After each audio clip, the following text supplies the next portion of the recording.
Bismillahirrahmanirrahim. Assalamualaikum warahmatullahi wabarakatuh.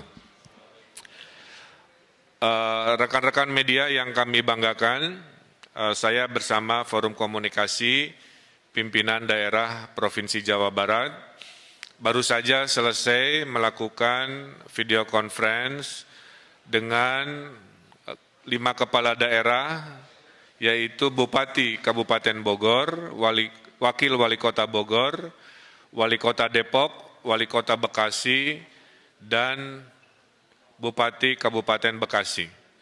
Juga kami melakukan rapat ini bersama Pangdam Jaya dan Wakapolda Metro Jaya, karena seperti diketahui, Kota Depok, Kota Bekasi, dan Kabupaten Bekasi secara hierarki pertahanan keamanan ada di Pangdam Kodam Jaya dan Polda Metro.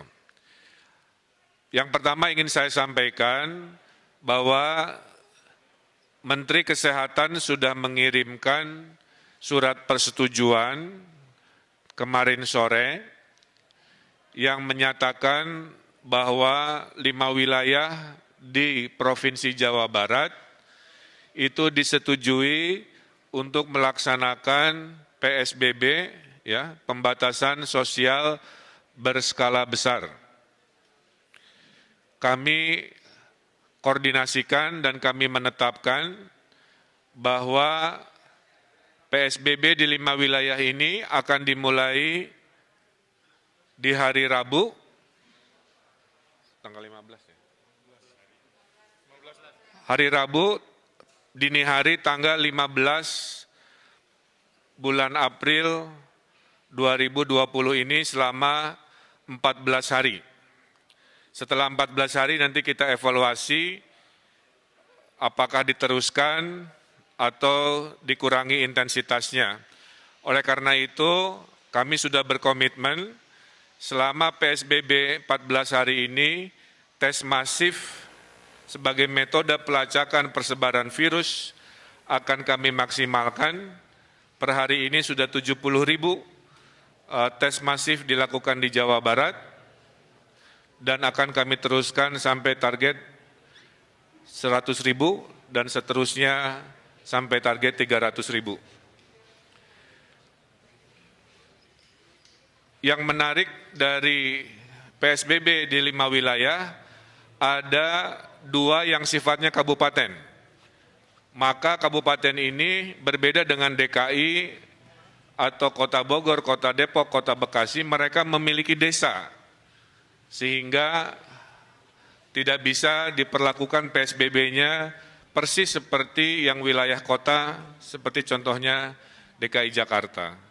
Oleh karena itu, Kabupaten Bogor dan Kabupaten Bekasi memutuskan PSBB-nya terbagi 2.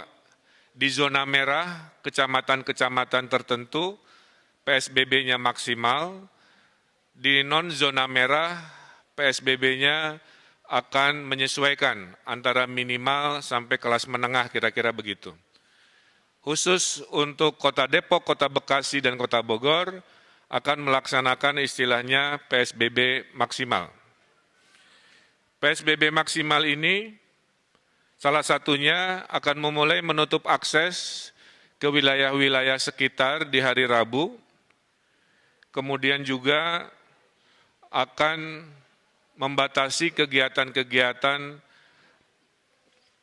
perkantoran, kegiatan-kegiatan komersial, kegiatan-kegiatan kebudayaan, dan kegiatan-kegiatan keagamaan. Kepada mereka yang terdampak oleh COVID, kami kelompokkan ke dalam 2 golongan. Golongan pertama adalah golongan yang terdata oleh pemerintah DTKS, maaf. Jadi ada kelompok pertama yang tersurvei namanya DTKS. Nah, yang DTKS ini mayoritas akan dibantu oleh APBN melalui kementerian-kementeriannya, Kemudian ada kelompok 2 yang namanya non-DTKS, yaitu mereka-mereka yang rawan miskin baru, yang sebelumnya tidak masuk daftar bantuan.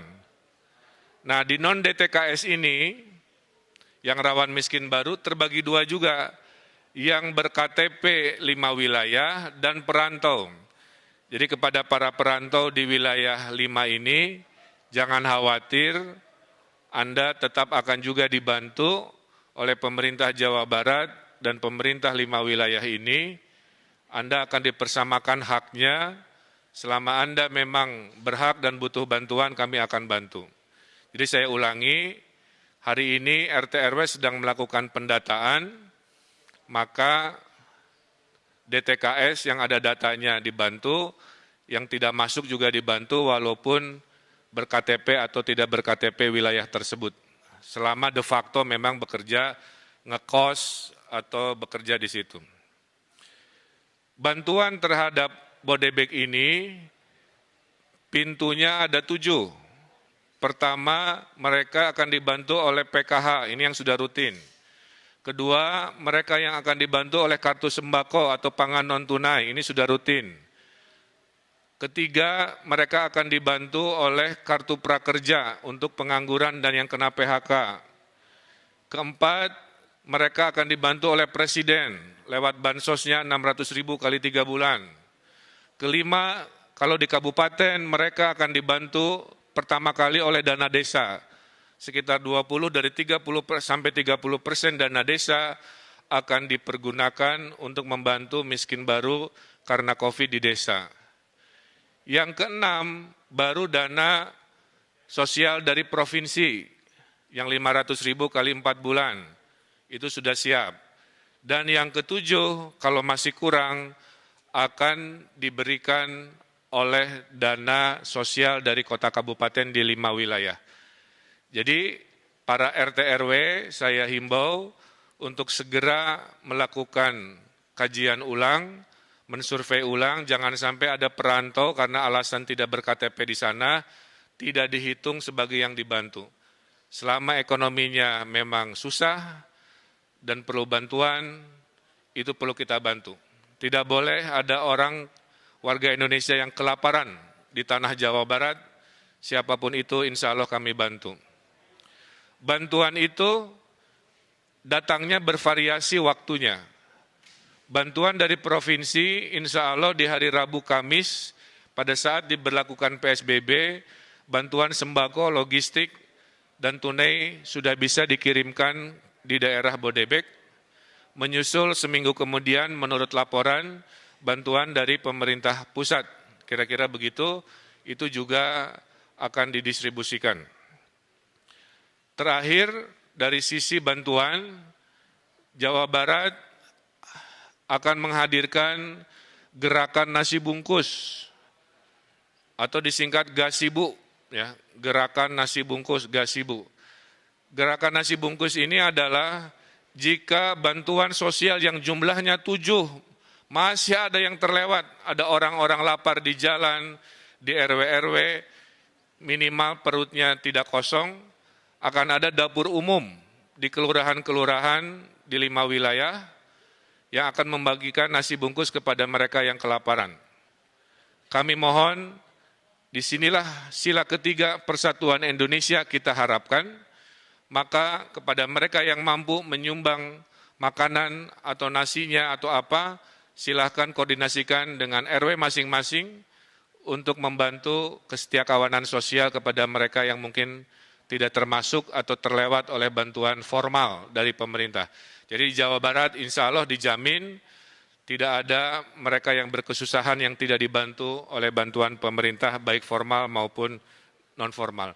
Oleh karena itu kami sudah perintahkan semua RW di Jawa Barat khususnya di wilayah PSBB ini untuk mendeklarasikan sebagai RW siaga.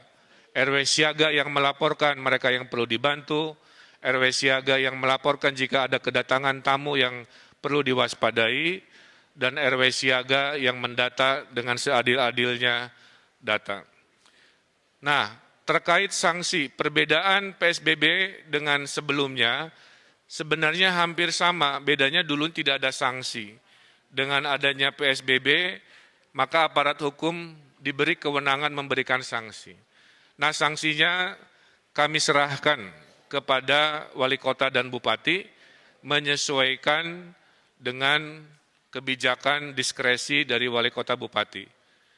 Nah, termasuk yang ojol juga tadi, ya, itu diserahkan kebijakannya apakah boleh narik penumpang atau tidak, hanya barang saja itu kita serahkan kepada wali kota dan bupati.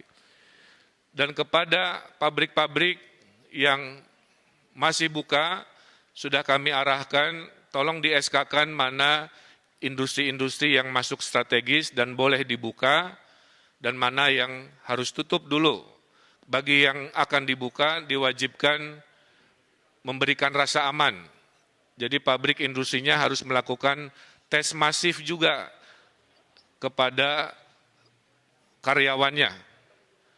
Setelah tes masif dilakukan, maka bupati, wali kota selama PSBB mengizinkan mereka jika membuktikan tidak ada yang positif di pabrik itu melalui tes masif tersebut, tentu dengan social distancing dan protokol kesehatan.